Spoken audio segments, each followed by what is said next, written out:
Hi, I'm Lisa Banwell, community host for RSVP Podcast. Today, I'm talking to Michael Chua, actor, scriptwriter, stand-up comedian. You may have known him as the father in the community chairs, The Gift. Have you always wanted to be an actor? No, it was never in my plans. I first started acting when I was 17 in the Singapore Polytechnic Welfare Services Club, when we cooked up sopping stories to recruit freshmen to volunteer in welfare homes. Welfare home. Homes for the underprivileged, old folks home, children's home, orphanages. And we also perform for these people in the homes as well. For instance, during Christmas, we'll be caroling, mooncake festivals, we'll be acting out certain mythologies, Chinese mythologies, and so on. Yeah. And did you come back to Singapore? I came back in 2002. And what brought you back? My father was 88 years old. He was very healthy, and I thought I should come back to spend some time with him, and I am glad I did that because he passed away a year later in his sleep. Very healthy man, died in his sleep at the age of 89. What makes you want to become an actor? No, I didn't. It's not like that. In the year November 2010, I remember I was spotted online. My photograph was spotted online by a director of a short film, and she contacted me through an email asking whether I'm interested to act. And that was your first project? It was first. I said, yeah, but why me? She said, gut feeling. I have a gut feeling you'll do well. I thought, yeah, they all say that. So when I went for rehearsals, she was very impressed. She really very generous with her compliments and suggested that I take up acting seriously. But even then I was thinking, it's something I was curious and I did that. So I did the first one, and then her words echo in my mind, and I was thinking, maybe I take the show reel and just put it to some production houses. It took some time before the show reel was out, so during that period I didn't do anything. It was like 6 or 7 months, nothing. Then I put the show reel out to production houses, and I got a lot of offers to act, about I think 2 a month. These are short films? Short films, yeah. And then by the 5th short film, it won the Best Film Award in the Singapore International Film Festival. And what was the name of that short film? Hentak Kaki. Yeah, that won the Best Performance Award also in the following year in the 3rd Singapore Short Film Awards.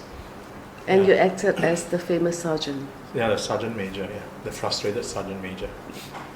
So after that, I developed an interest in acting. I find that it is an activity that you must live in the moment. For instance, as the sergeant major, I have to really believe I'm in that argument with the detainee. You say you have no training in acting. How do you psych yourself up? I suppose I have a vivid sense of imagination, and I'm also regularly meditating. When you meditate, you have to clear your mind out. And I suppose if you are able to clear your mind out, you can put the demons in, I suppose. Yeah, I suppose it goes both ways. Yeah, and I find that it probably helps me a lot. That's one. Secondly, life experiences, having lived in like 19 cities across 4 continents, 20 years, meeting many cultures and all that does help one to visualize things from a more objective standpoint, and therefore you can get into your spirit or your mind better. So apart from acting, you write script too. You're a script writer. Yeah, I always loved writing. However, I didn't know how to write scripts. Because writing scripts is different from writing a novel or a blog post. Films are essentially visual. If there's something you don't show visually and you try to do it on film using voiceovers and commentaries, it becomes a very dull film, and what they call talking heads. So I learned how to write scripts by describing the visuals basically and dialogue. So I did try it out, and you learn the hard way, you make mistakes. And also, in order to convince myself they are visual, I actually draw them out because I sketch as well. I sketch the major scenes so that from there it helps me to convert to words and words to pictures and vice versa. That was a good exercise I did. Visual board. Yeah, so I did that.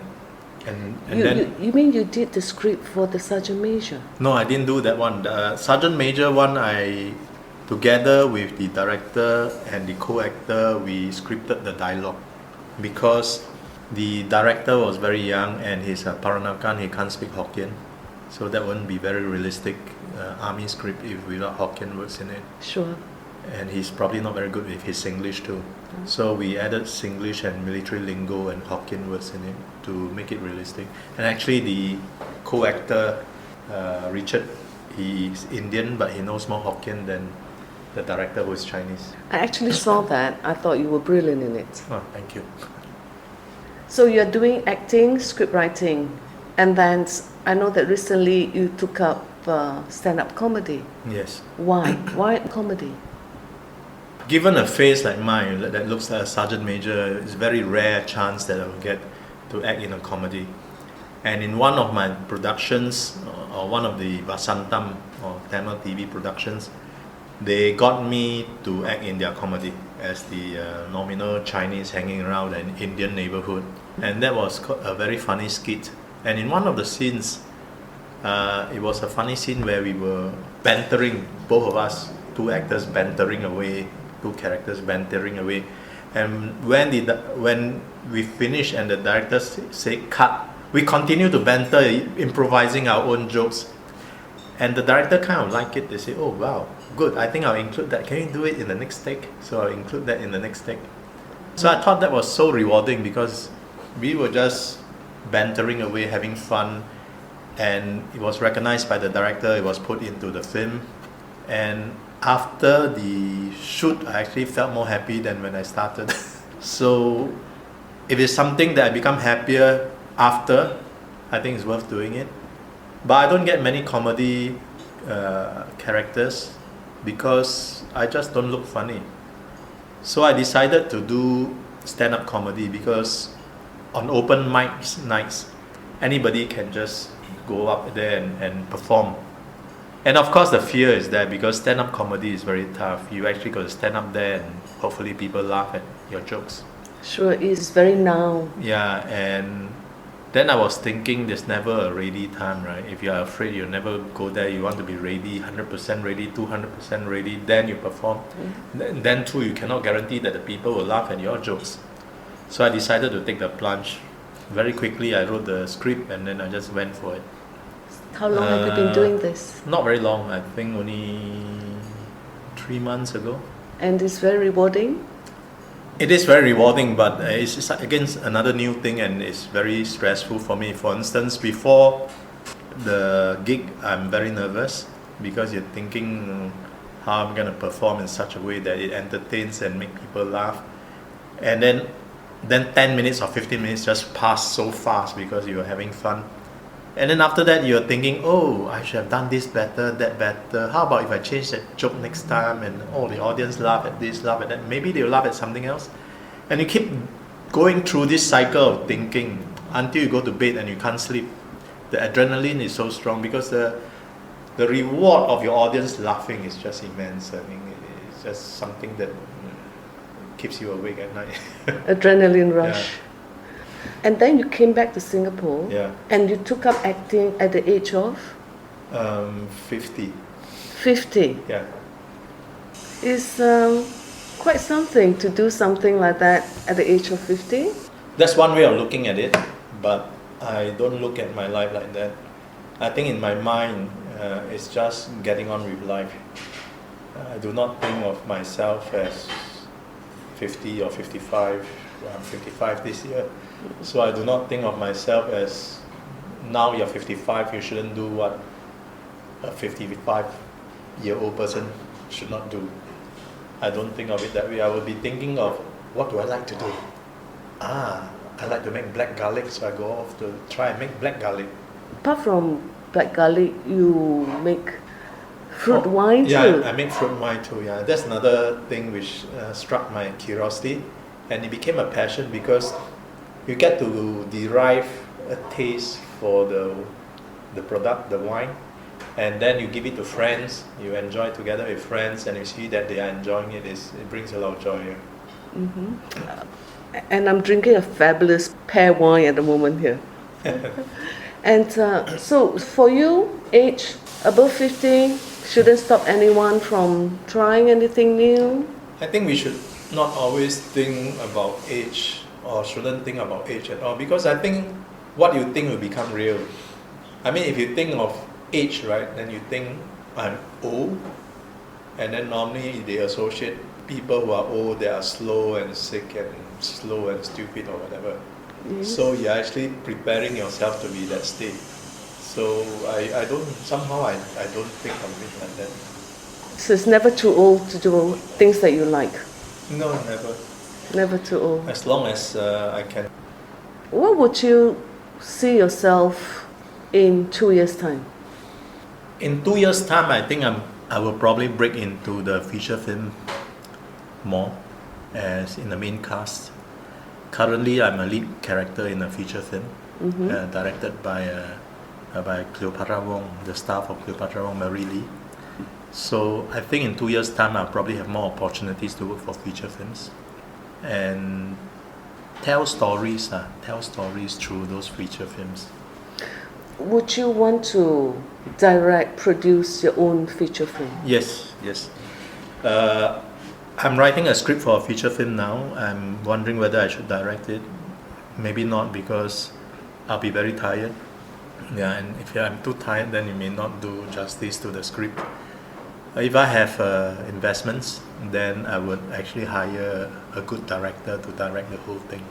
You did a film for the community chest called The Gift. Yes.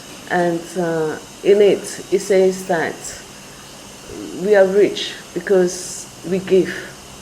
Yeah, being rich is how much you give and not how much you have. Yeah. I think the joy of giving is there. As I said, when I was in the Polytechnic, I was a student, and I was spending so much time in the welfare homes that I get into trouble with my mother for accusing me for not studying hard enough. But if I'm going to do it all over again, I'll do the same. I think the joy that I get from serving the people in the homes way better than just studying and getting distinctions. Now you have 2 sons living in Belgium. Yeah. Do they know Singapore at all? Are they born here? No, they are not born here. They were born in Luxembourg. They know Singapore, but from a very superficial perspective. Like, it is sunshine year round, food is good, it's clean and safe. But I don't think they understand the tedium of living in a very competitive economy and a very land scarce country. So in that aspect, I don't think they understand fully. How old are they? 18 and 19. 18 and 19. What would you give advice to 18 and 19 years old? I don't have advice for my sons on what to do or what not to do, apart from the other day I told my son, I say that no matter what, you have to understand what love is. Because if you understand what love is, the rest will work out. Because I told him, you are a very intelligent boy. If you use your brain against others, you're going to win. You're going to win at least maybe 65-70% of the people will be defeated by you or fooled by you and all that. So you got to understand what love is, because if you understand what love is, you will bring joy to more people and also more meaning to yourself. So to understand love. Yeah, I think so.